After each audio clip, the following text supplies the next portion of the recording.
Kung mapansin nyo mga ka-DJ na tumunog na po siya, ibig sabihin po mga ka-DJ connected na po mga ka-DJ si desktop wireless receiver 5.2 dito po sa aking laptop. Okay? So ngayon mga ka-DJ, kung gusto nyo mga ka-DJ hinaan, gamit po si desktop wireless receiver 5.2, yung negative, hold. So ngayong araw mga ka-DJ, pag-uusapan po natin itong nabili kong desktop wireless receiver 5.2 na kung saan po mga ka-DJ binili ko siya mga ka-DJ sapagkat po ay magagamit ko siya mga ka-DJ kapag meron po akong event like wedding or debut. Okay. At syempre po mga ka-DJ no, dyan po sa dalawang event na yan mga ka-DJ ay hindi po natin dyan mga ka-DJ maiwasan na meron talaga dyang kakanta. At just in case po mga ka-DJ na hindi po kabisado nung kakanta yung kanyang lyrics at gusto niya mga ka-DJ na dalhin yung kanyang cellphone or laptop dun sa place na kung saan siya kakanta. So, sa pamamagitan po mga ka-DJ ni desktop wireless receiver 5.2 ay pwede niya na po niya makadalhin yung kanyang cellphone or laptop. Bagkus po mga ka-DJ si desktop wireless receiver 5.2 ay pwede niya siya mga ka-DJ i-connect sa inyong mga mixer. Then, yung cellphone or laptop po na gamitin nung kakanta ay i-connect po dito kay desktop wireless receiver 5.2. At siyempre po mga ka-DJ no, si desktop wireless receiver 5.2 ay isa po siyang Bluetooth device. So ngayon mga ka-DJ, bago po tayo mag-proceed sa function po ni desktop wireless receiver 5.2 or kung paano siya mga ka-DJ gamitin, okay? Akin muna sa inyo mga ka-DJ ipapakita yung kanyang specification. Okay. So ngayon mga ka-DJ, no, habang po binabasa nyo po yung specification po ni desktop wireless receiver 5.2 ay gusto ko lang po muna mga ka-DJ mag-shout out kay na Carl Aaron Villanueva, Conrado Jr. Bingil, Music Tech PH 1814 at kay Sir Remiero Etcheba.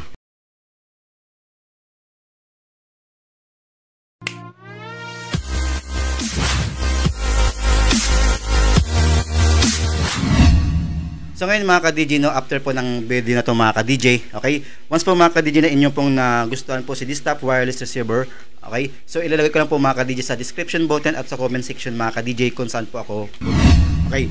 So ngayon mga ka-DJ, atin na pong bubuksan si desktop wireless receiver para po makita nyo mga ka-DJ kung ano yung laman niya. Okay, once po, para po mga ka-DJ meron ko yung idea, once po nabibili ko yan ng ganitong klaseng desktop wireless receiver 5.2 or Bluetooth device. Okay, so ngayon mga ka-DJ, no, once po na inyo, unang-unang mga ka-DJ, may kasama po siyang, ito yung po mga ka-DJ yung kanyang receiver, no? Receiver po ito mga ka-DJ. Then, may kasama po siyang mga audio jack. Okay. So, yung unang mga ka-DJ ay power supply po mga ka-DJ na type C, USB type, no? Type C siya mga ka-DJ. Tapos, meron po siyang audio jack, RCA po yung dulo, tapos yung dulo mga ka-DJ ay 3.5 mm.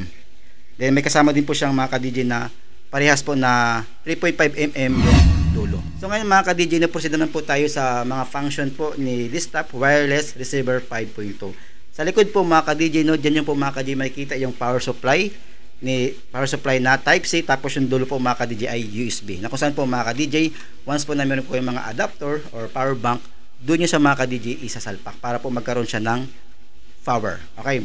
Next naman po mga ka-DJ, dito po sa kanyang audio out na RCA, once po mga ka-DJ na gusto nyo siyang mga ka-DJ isalpak sa inyong mga mixer, nasa screen po mga ka-DJ yung jack na inyo pong bibilhin. Okay. At syempre po mga ka-DJ, once po nawala kayong mixer, no?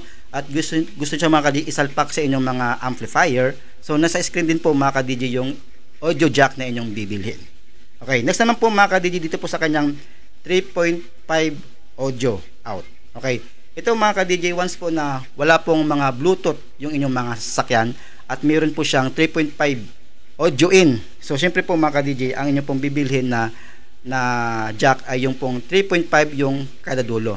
Pero siyempre po mga ka-DJ, once po nabibili po kayo ng wireless desktop wireless receiver 5.2, may kasama din po siyang audio jack mga ka-DJ na 3.5 yung dulo. Siyempre po mga ka-DJ, dito siya mga ka-DJ isalpak, no, sa kanyang 3.5. Tapos po yung dulo po mga ka-DJ ay dun po sa inyong mga sasakyan na mayroong audio in na 3.5. At siyempre po mga ka-DJ, na pwede din po mga ka-DJ na RCA ang inyong gagamitin, RCA, tapos yung dulo po mga ka-DJ ay 3.5, then isalpak yung mga ka-DJ sa inyong mga sasakyan na meron pong 3.5 in audio. Okay, next naman po mga ka-DJ, no, once po mga ka-DJ na meron kayong mga USB na may mga music, ito mga ka-DJ, dito nyo naman po mga ka-DJ ilalagay yung inyong mga USB na may mga music. Okay. Ngayon naman po mga ka-DJ, sa likod naman po sa harap naman po mga ka-DJ ay diyan nyo po makikita yung kanyang volume tapos yung kanyang stop. Okay. Dito po mga ka-DJ sa volume negative mga ka-DJ, no, i-hold nyo lang siya mga ka-DJ. Kung gusto nyo pong bawasan yung volume, at for example naman po mga ka-DJ na inyo naman pong tataasan yung volume sa positive po, hold. Yan. At next naman po mga ka-DJ, once naman po na inyo naman pong i-next yung mga music na gusto nyo i-next, so dito po sa positive, isang click lang mga ka-DJ.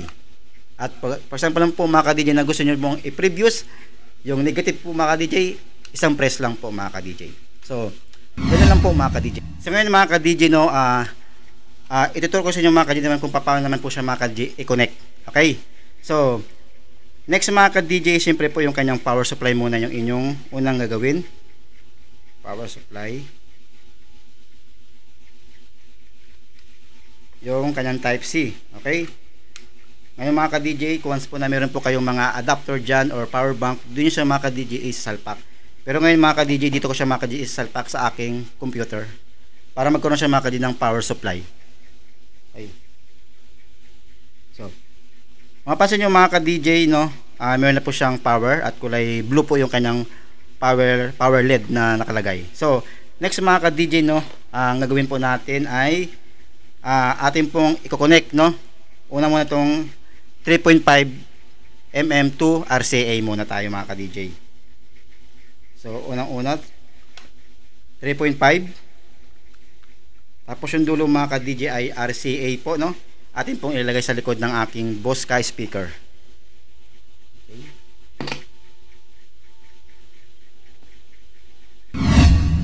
So ngayon mga ka-DJ, no, kasi wala po akong extra na phone para po ating magamit. So ngayon mga ka-DJ is yung laptop ko na lang po muna mga ka-DJ ang ating gagamitin para i-connect po dito kay Desktop Wireless Receiver 5.2. Okay.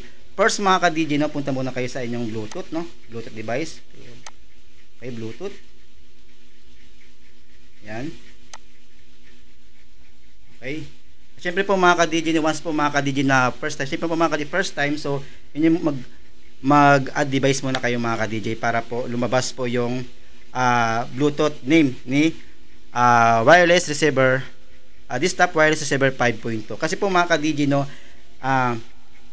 BLS-521 kasi po mga ka-DJ yung name ni Desktop Wireless Receiver 5.2. Once po mga ka-DJ na gusto siyang i-connect sa inyong mga cellphone or laptop.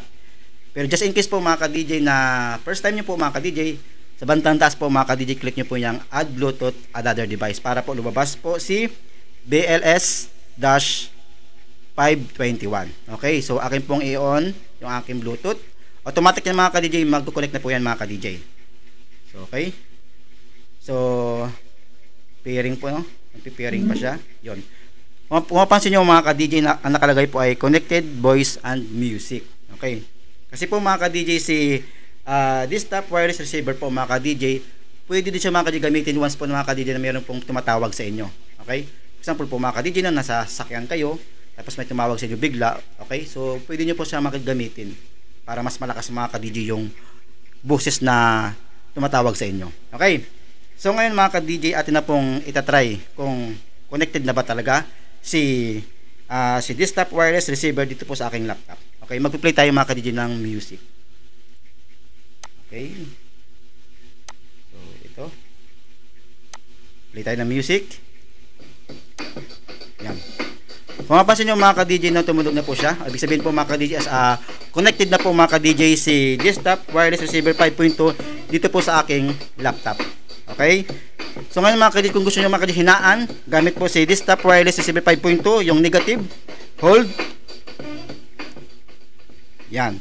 At po once po mga ka-DJ na gusto po siyang taasan yung kanyang volume, positive, hold.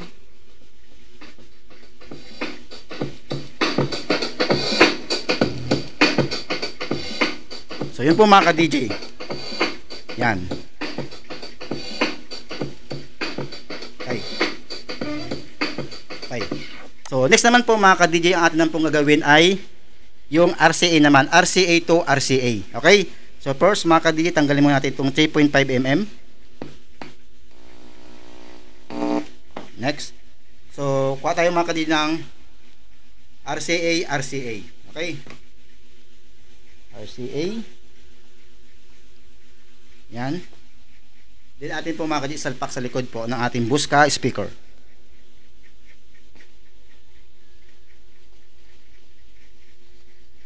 So ngayon mga ka-DJ, play tayo ng music. Yan.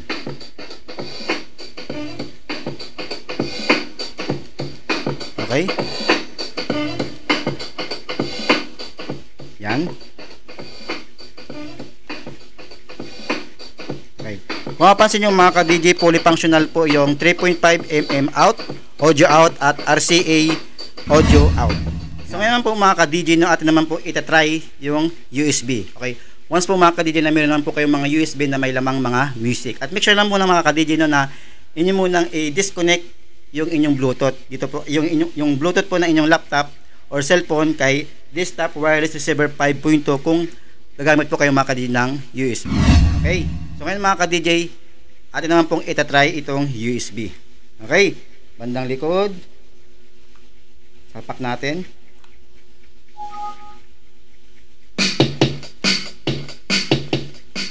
Mapapansin nyo mga ka-DJ, gumana po yung ating USB dito po kay Desktop Wireless Receiver.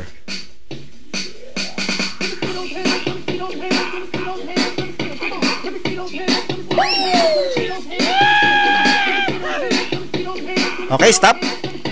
Yan. Stop, then play. Wait lang. Yan.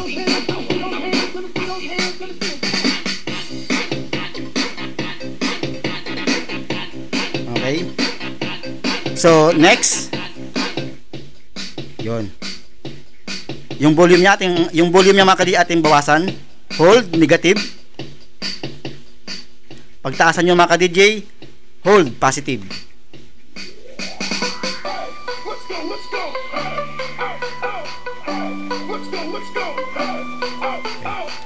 So, yun na po mga ka-DJ, baka kasi mga ka-DJ mag-copyright tayo. So, kung inyo po mga ka-DJ makikita mga ka-DJ, gumagana po lahat ng mga function, RCA and 3.5, pati po yung USB.